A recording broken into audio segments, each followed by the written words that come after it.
సొగసులతో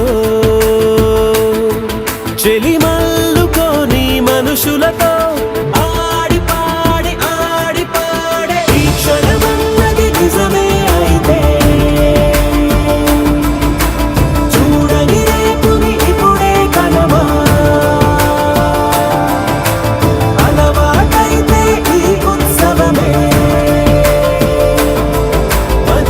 మరి కోరద మరలా మరలా.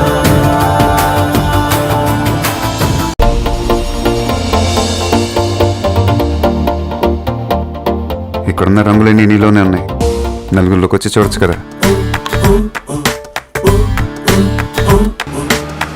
అబ్బాయిలకు కావాల్సింది ఒక హగ్, ఒక ముద్దు, అంతే. దానికోసం ఏవైనా చేసేస్తారు. చాలా చూసేసినట్టుంది. దూరం నుంచి చూడడం కంటే దగ్గర నుంచి చూడడం ఇంకా బాగుంటుందని వచ్చేసా. బాగున్నావు.